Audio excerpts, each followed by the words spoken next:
Hello, and welcome back to the Take a Sip podcast. My name is Tito, and this week I am alone. Leche is still very busy with work. So unfortunately, he is not able to join me this week. He does feel very bad that he won't be able to be here and help me, but it was something we both knew down the line that it was going to come to at some point. He might have to do solo episodes, or I might have to do solo episodes. So here's the first one. I will do my best to keep you guys as entertained as we normally do every week. So, as always, take a sip, and I am sipping on just some plain simple water because I am recording this very early in the morning. And because we also missed a lot of last week, I will try to incorporate some of those updates into this week if it is still relevant. In all honesty, there is a lot of anime-like news that I will be giving you guys this week. So to start off, Netflix is doing a Cowboy Bebop live-action series. Cowboy Bebop, for those who don't know, is a very old anime that was still, I believe, it was mostly shown on Adult Swim late at night, right after Cartoon Network. If you know, you know. So yes, Cowboy Bebop. It is set to be released on November 19th. So that is next week. Which is really funny too, because that is the same day that Pokemon Brilliant Diamond and Shining Pearl come out too. So two big things coming out on the 19th. They do have a trailer of it out at the moment, and it even gives like the opening sequence of it, which is very similar to the old school anime intro as well. So that's gonna be very cool to see if all the jokes and the art style gets translated very well. They do give a few clips, and it does look like it is going to be very similar. So, as I say, for all these live action adaptations, especially from Netflix, because Netflix has done this before, it's going to be very iffy, very 50-50 if it lands and if it's actually good or if it's a miss per se. And like to continue that live action type of news, Netflix, it's still also a lot from Netflix, you guys. Netflix is also doing or gave out a first image of the live action Mobile Suit Gundam movie that it is working on. I believe they gave the image during a festival in Japan. But yeah, it is very, all you really do see is the silhouette of the Gundam with its glowing eyes, and it is surrounded by fire, or at least the fire is coming off from the back. If you have seen the image, there is a lot of references of, I believe, from King Kong versus Godzilla, where Kong does come out of a fire and attacks people or whatever is near him. But that is because I believe the same director from King Kong versus Godzilla, or if it is just a King Kong movie, is also part of this Gundam movie. There is no set name for the actual film itself. It is just based off the show or the anime, to be exact.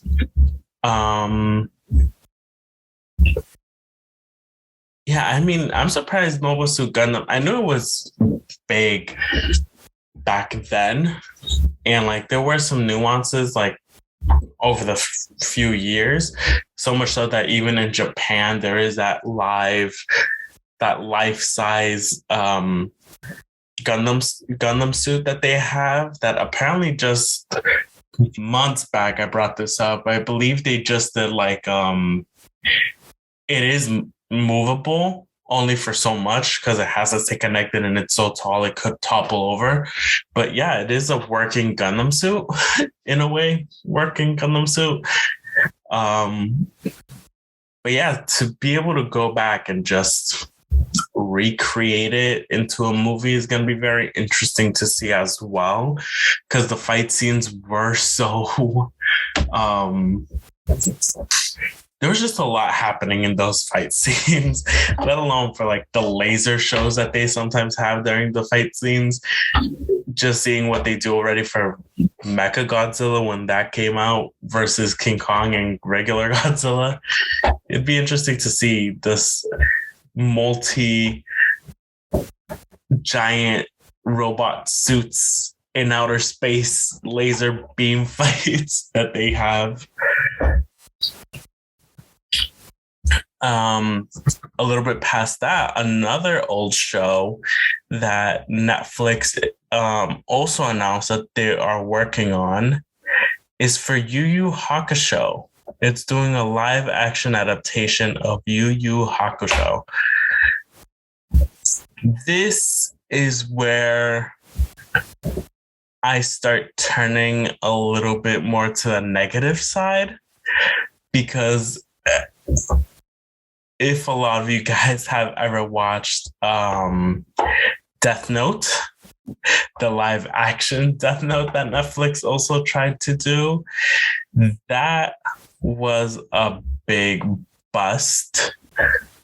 Doing like a spirited ghost type of show, supernatural type-ish. So doing a Yu Hakusho live action adaptation is very difficult to wrap my head around, because it is very supernatural again. If you never watched the show, I highly recommend watching it. That was probably one of the first few animes that was so good to watch. The story, I don't remember the story so much, but I do have like specific scenes in my head that look and were so cool to see, especially considering that so many of them also have different types of abilities that they use.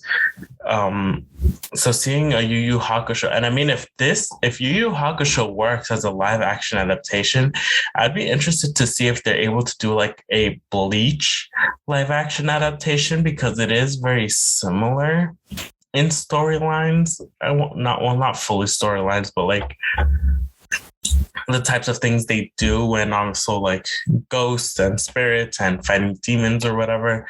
So that'd be very interesting.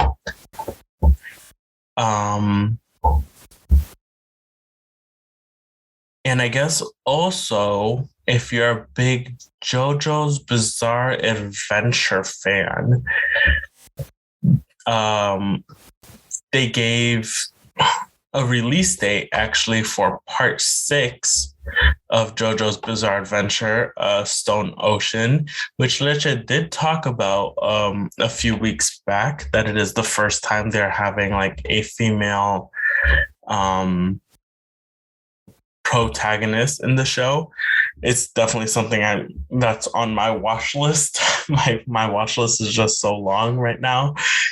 But they set out to have a release date of December 1st of this year. So on Netflix, they are doing the first, I believe they said the first 12 installments. So there is a possibility that there is more episodes following the 12 for part 6. December 1st is a Wednesday. So if you're planning on watching that, it is halfway through the week when it is released. yeah, so it's hard to see hard to say if there's how many more episodes there will be after the first 12. And even the trailer that they showed that they brought out in Japan does seem very interesting. I believe most of it is taken part in like a prison type of area almost, and their escape from the prison. I don't know. A lot of this is just like bringing back old animes, making them partially relevant, making them live action. And it's just a lot because they're even doing the same thing with what we've already seen, that they've done the same thing with, well, tried with Death Note. They're doing that right now from Resident Evil. They're doing the transition from the game to the show. They're even doing it with comic books, like Why the Last Man was made into a TV series for FX. It's a lot of adaptations right now. I guess that's the next thing we're going into. Remakes and adaptate. Well, not really remakes. Remakes have been a thing.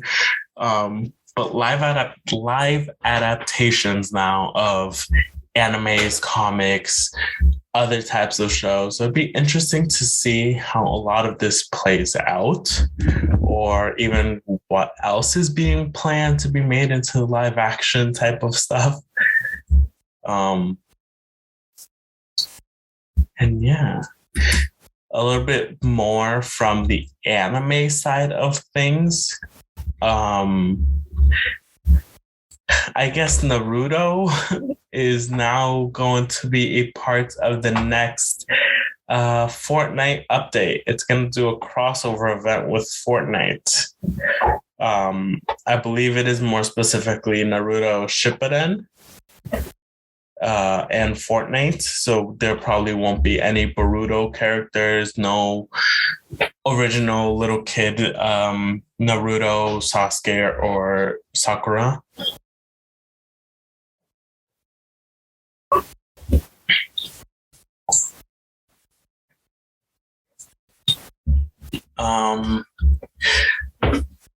So yeah, we might see Sasuke with a shotgun, Sakura with a sniper rifle, still keeping her distance in the back.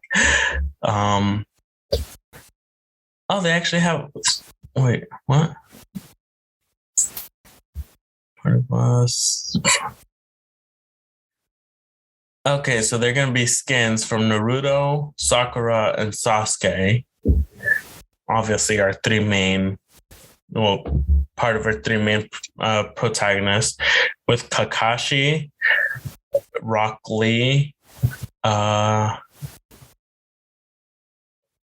Itachi. Oh, okay. So those three are still a possible chance that they might have other skins for those three. But I guess Naruto, Sakura, and Sasuke have been confirmed. Don't take my full word for it. But yeah, that'd be interesting to see. I mean, it's not exactly the first anime I would have thought of them using for Fortnite, but I guess they would also have done like Marvel and DC characters. But yeah, Marvel and DC characters, like you still see those types of weapons in the shows and movies. You don't really see an AK or a shotgun or, like I said, a sniper rifle in Naruto. So unless they're going to have specific abilities that they could use continuously, or how much that's going to change the game for these three, because there are skins. So you might still be able to use the guns or the weapons with these character skins on. It'd be interesting to see what specific skins they use. Because if you've seen the anime, you know, there's like multiple different suits and outfits that all of them use. Well, mostly Naruto and Sasuke besides Sakura, but very interessante. I know I am rushing through a lot of this news, you guys. It's hard to do when it is just one person. I don't really have any back and forth. So if this continues up until next week, I will hopefully be getting better at it. But this is our first time doing a solo host episode. So yes, it is possibly a little quicker than expected. But to really finish off this week, there was an update from Pokemon Diamond and Pearl, like I mentioned earlier, and part of its end game. So it is obvious that in a lot of end games, especially more recently, with like Sun and Moon, and right now Sword and Shield, that after your end game, there is places you could go to for like legendaries and events you would do to be able to catch specific legendaries. And I guess that's going to continue into Diamond and Pearl, where after you do your main storyline, you do your gyms and you go to the Elite Four and do your whole Hall of Fame type of stuff. There is a new area that will be revealed in the game. It's called Ramanas Park. It is almost like the Safari Zone type of thing, but I guess you have a little bit more time to like run around, or endless time to be able to run around and look for things. And in this park is where you can actually do legendary encounters. These legendary encounters will also vary depending on what version of the game you have between Diamond and Pearl, because it will go hand in hand with Gold and Silver, I guess is what the plan is. If you get Diamond, I believe you are stuck with Gold, which is Ho-Oh, and you will then get the 3 legendary birds. No, sorry, I'm flipping that. If you get Gold, you get stuck with the 3 dogs, Entei, Suicune, and Raikou. And then if you get Pearl, that is attached with Silver, aka Lugia, and there you get the 3 legendary birds, Articuno, Zapdos, and Moltres. And as always, if you ever played Let's Go Pikachu or Let's Go Eevee, you will get those or some version of a Pokemon from those games. And then even so now with Sword and Shield, you can encounter Mew and Jirachi across the park as well. So that's going to be interesting. I don't know if, most likely not, because it is I believe this is Gen 4. So I doubt you will be able to get like any of the more recent Pokemon, like what were the names? The ones that are representative of like the 3 Musketeers, Virizion, Cobaltian, and whatever the third one was. And obviously you won't be able to get Zamazenta. And wow, I'm horrible with names. But yeah, most likely those Pokemon won't show up in this one. But you will. Oh yeah, you will be able to get Rayquaza. Of course. Oh yeah, that's Gen 3. Yeah, and as always, specific regular Pokemon within the wild area that you'll have to trade with whoever has the opposite version of you to be able to complete your Pokédex. Yeah, I mean, I wonder if they will do like a type of island, like they do already for Sword and Shield, where you can go and then they expand the Pokédex a little bit more, or if they are just specifically trying to stay within the barriers of this region, like as if it was the first original release date of it. But yeah. Again, I apologize for the shorter episode this week.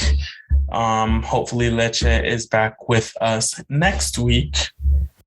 And if not, I will definitely try to think of what else I can do besides regular updates and news. Maybe I might have a little extra guest host to help me out with the weeks, or so on and so forth. And I mean, this is really it, you guys. I apologize as always. You guys could find Leche at Leche Minuesa on Instagram. You guys could also follow him on his Twitch at twitch.tv /TechnoFreak95. You guys could follow me on One Alpha Penguin on Instagram and also at twitch.tv /One Alpha Penguin. You guys could follow the podcast on Instagram at takeasip_pod, and even subscribe to our YouTube channel, youtube.com/takeasip, where we also do all the updates of the podcast episodes go up on there. If we do any special video episodes, they will also be up there instead of just listening to the audio version. And yeah, logos for everything are the same across all the platforms. And we will see you guys next week. Thank you for bearing with me this week. And we'll see how it goes.